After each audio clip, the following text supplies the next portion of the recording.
Want to learn tips on picture book writing? Then this is the show for you. Hi, my name is Tanya Ellis. I'm author of They Built Me for Freedom in the Sophie Washington series. Here with another episode of Write This, my author interview show.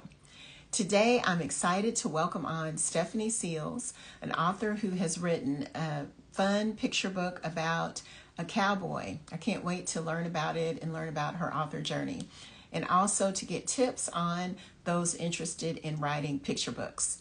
I want to thank all of you for joining me, and I expect her on soon. I'm going to send her an invite and hope that she comes on. Let me get things on here. Get this on here to join me, and it's going to be a fun episode. I've been wanting to have her on and that she could join me here today because she's got a lot to show. She's joined us here.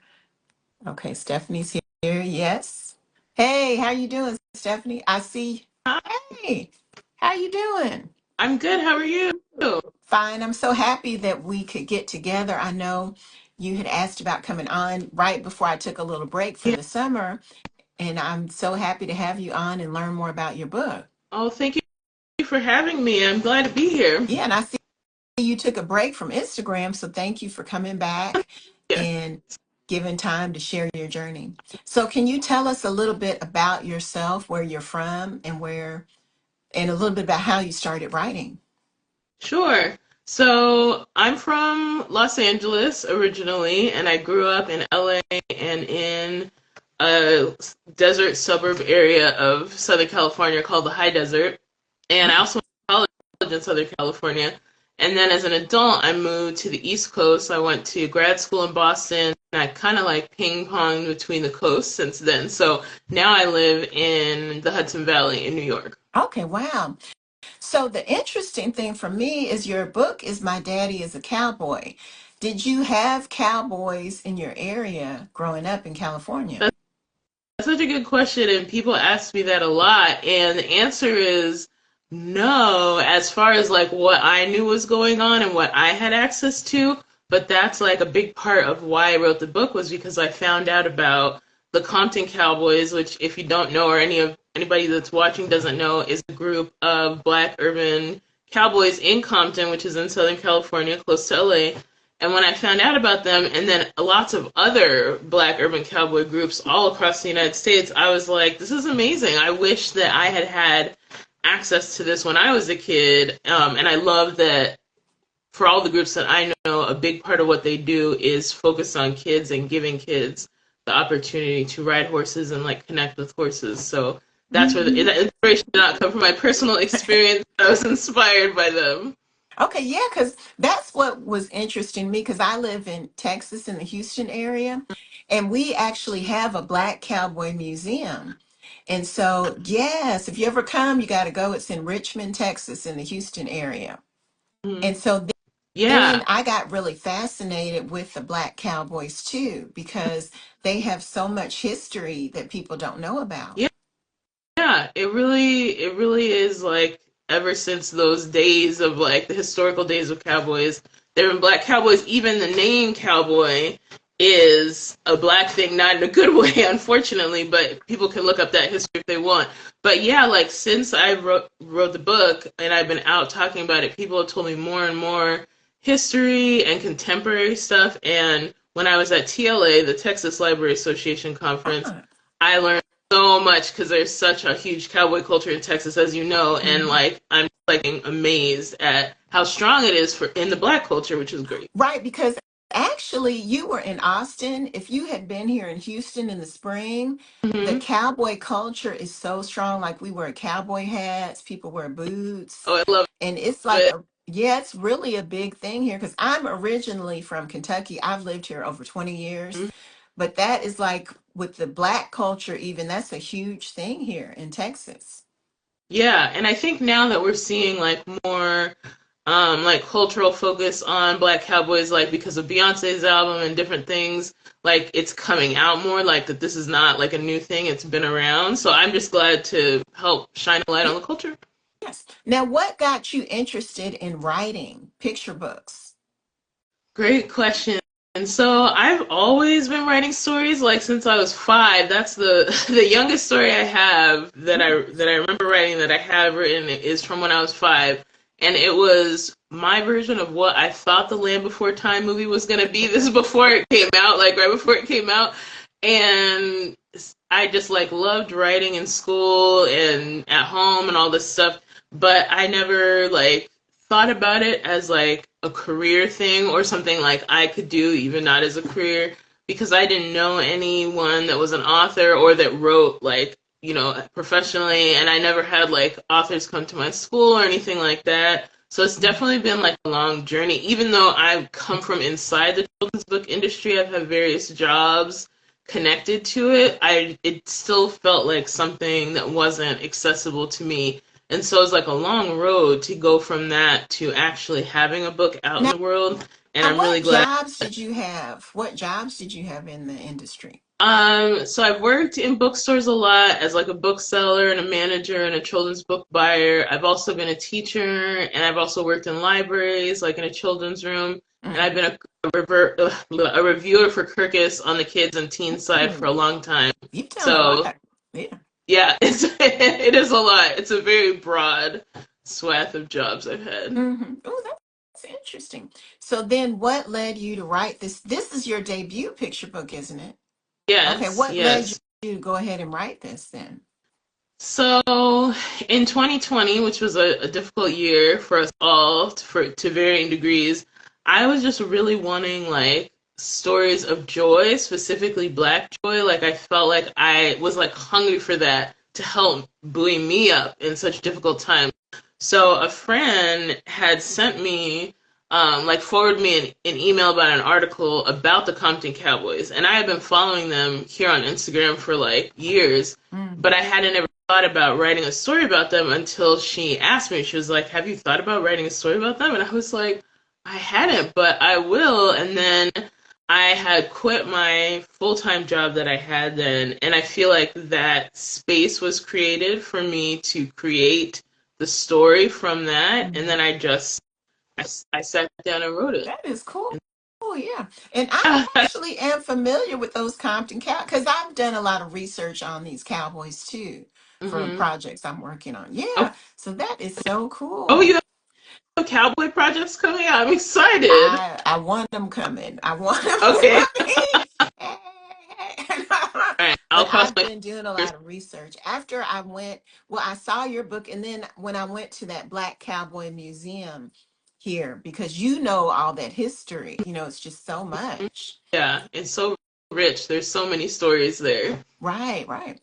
So, Ooh. what are you having in the works next? What's your next project? So my next project is slated for spring 2027 right now. It's a picture book as well. I hope that it'll be sooner, but we'll see. And Yeah. that is right now called Jody Doesn't Love Dogs. It's with Candlewick, and Raisa Figueroa, if you know who she is illustrating Mhm. it, which I'm super excited about. Yeah. So that's a much more like, I mean, it still has a theme of joy, but it's a Mhm. much more like humorous book. And I'm really excited to see like what Raisa does with the art. It's going to be really fun. And I'm calling it a dog book for people who don't like dogs, as well as people who do love dogs, which is like me. I love dogs, so Okay, and that's something new, a new spin on that. And I there are people so that are scared of dogs, and yeah. yeah.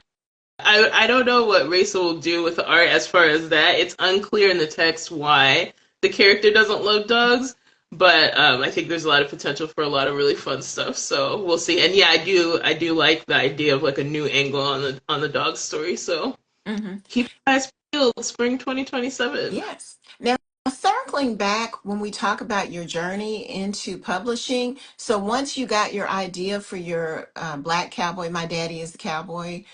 story, what were the steps like for people trying to break in? What did you do? So I had a pretty unconventional experience, I feel like, in as much as I had worked at this bookstore and made a friend with someone there who also was an agent, like part-time. And Oh, so a few years before I wrote the story, we had talked about her signing me on. But this is, I think, is useful for people to hear. I had like a real aversion to sharing my writing with people, which is not conducive to getting your books published. So I really had to come to the place where I was like, okay, I'm gonna share this with her. I'm gonna like open myself up that way.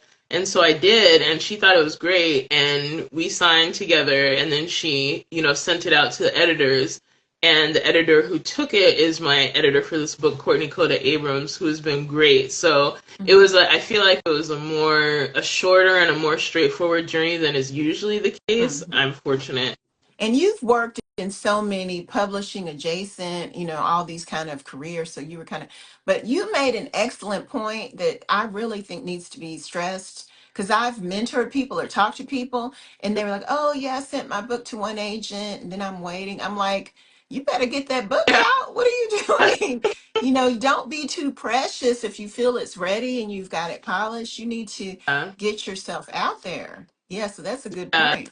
Yeah, and I think like people like I knew because I was friends with my first agent that we would be a good fit, but I think people think often a lot about like how like famous is this agent and like what are their famous like clients and stuff, and like not enough about is this agent a good fit for me as a person as well as for like the type of stories I write, and that's a really important piece because you work closely with your agent and hopefully it's a long-term Mhm. relationship. So like looking into that aspect of it and thinking about like what's important to you, like I knew I wanted an agent who cares about things like equity and justice and stuff like that. So like that narrows down the search. But if I didn't identify that about myself and needing that, then then it would have been just like a much more random pool. So Right. I would encourage people to think that way. And then just being afraid to show someone your work. If they're an agent, they're not going to take your work, and you need to get people to see it if you are interested in that. Yeah, yeah. I think people don't know that like built into the industry is like certain safeties for your writing. When you're sharing with like legitimate agents, obviously do your research and make sure they're Hmm. legitimate. But yeah, it's an important step because it's not going to get out there if it's just sitting on your computer or your notebook. Right, exactly, exactly. Now, any other tips for people interested in getting into publishing? I mean, I think like having that resilience because there are definitely people that said no to Cowboy, and understanding that's part of the process and that's okay because the yes you want is from the person who's going to be excited about it and really get the story that you're trying to tell. Hmm. So I think just like being aware that that is just part of the journey, and it happens even to like people who are now like really famous authors, just Right. And hmm it never ends, because actually I was listening to some YouTube show for authors this morning, and it was saying even when you get your book deal, you may get rejected for a conference you want to speak at, get rejected yeah, for some kind of, other things. Really, that's kind of part of the writer's life, that this hmm rejection is never ending. So you're going to have to really be fortified and ready for that. It's true, and I mean that's definitely happened to me. And I mean, Cowboy's doing like really well, but that doesn't mean everything's been a yes and every door's been open, and that's okay. Like some things are for now, and some things are not. But I think like if you have confidence in the story that you're telling, and you know like what it is, and you feel like it has value, that helps you to just kind of weather that and be like, just I mean, it's a no for now. Like that's fine. That is so true. And while you're saying that, even my debut picture book, They Built Me for Freedom, initially I got a no for the way I had the story written. My agent even told me no, they weren't going to query it, and then I had to go back and change it. But if I had just said, okay, yeah, no, I knew that this book needed to be out here. So you've got to believe in yourself. And Mm-hmm. even one project that I'm on right now, at first I was rejected. Mm-hmm. And then they still had calls for it, and I kept trying. I got Yeah. rejected for my first thing. Then I said something else. They said, have a nice life. No. And I tried again. I'm serious. And then I got it. So this is part of the job of being in this writing space, really, if you want to get in the traditional publishing space. Yeah, yeah, I agree. For my second book, like I'm really happy now at Candlewick, and like I have a great editor, but other people said no. Yeah. So it really is about getting it to the right person at the right time. And I love that idea for your second story because Thanks. everything you see with a dog is all happy and love, love, you know. So this shows, because some kids may have a little fear. So Hmm. that's really cute. I love that idea. Yeah, some people just don't for other reasons too. You like, like they don't like how excited they are or whatever, and that's okay. And they may We'll have see. allergies. Yeah, I have that's true. allergies to dogs. So I do like dogs, but I don't like certain animals getting around me because I have terrible I allergies. understand. I have allergy to cats, sadly, and it's the same way. It's like I want to love you, but I also want to breathe. Yeah. Yeah, I know. And this is so cool. So you've got that project. Are you working on anything else? What are you doing? And is this full time for you? I'm trying I'm trying to make it full time. That's like a real thing people need to think about. It's not easy if you don't come from like a certain level of financial privilege. Money. So I'm working it. I'm working it. But yeah, I have book 3 is out on submission right now with editors, and I'm working on book 4 that I hope will go out early in the new year. So I'm definitely looking at it as like a career thing for me. That's So good. the That's ball's good. rolling. Yeah. Now, another question I was thinking of when, as you were speaking, are you involved in writing groups or organizations? Do you recommend that for people? That's a great question, and the answer is I'm not, but I think I'm an anomaly in that way. Like, I I hear so many good things about people in their writing groups, and I'm not against it. I just haven't had one in a long time. A long time ago, I used to write with a friend, and before that, with a couple friends, and I did find it really helpful at the time. It just kind of like fell by the wayside. But lots of people I know, pretty almost everyone I know, has a writing group that they really Mhm. value. I don't But know if in that's you the too, case. yeah. And you're different too to me because you were a teacher, you were a reviewer for Kirkus, so you have a lot more experience, I think, than the average person. Yeah, like I understand how the industry works, and like I think really the most valuable thing has been being a reader, and like Yeah. reading so many books over so many years. I really feel like has honed my writing, which doesn't mean that it's perfect. It just means like that I think it has helped it to become a higher quality in a sort of natural way, if that makes sense, just from like so many books over so many years. So I always Mhm. recommend people that want to be published or to improve their writing in some way to read, because I think that reading books, like quality books, whatever that means to you, whatever kind of stories you're writing, is going to help your writing just Mhm. quality wise. Right, because you seem like you kind of have a natural instinct from all that you've been doing and I being around all the books. Yeah. I mean, I hope so. I hope Hmm. so. Yeah, yeah, this is cool. So you've shared a lot of gems, I think, that can help people. And I think even for myself, I didn't realize this when I got my agent. You think, oh, you got it made, you got an agent. But the journey kind of never ends. So it's just a continuous process as you're going through. So people need to be prepared for that. You mean as far as like getting your book sold and stuff like that, or Right. hmm Getting them sold. But then there's yeah. some authors, I guess, if they can get multi-book deals or if you could get something like that, that is helpful Yeah, too.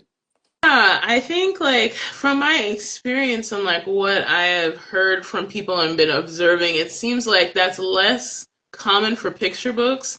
And if it does happen with a picture book, I usually find that it's with author illustrators, people who are doing both, or Hmm. people who have some kind of either a connection to a famous other writer who like they're married to them or something. I say connection, but that's or like something like they have like a humongous like social media following, something that makes a publisher think it's like for sure like a good deal or something. So yeah, I think it happens less than with novels, but I don't, that's just my perception. Now, would you move into writing novels or do you think you're going to stay with picture books? I think I'll continue to write picture books, but I feel like I have novels in me. Picture books, I'm not saying it's easy to write picture books because this is a thing that irritates me a lot that Hmm. people like to think that Hmm. if it's shorter, it's easier. I'm not saying that at all.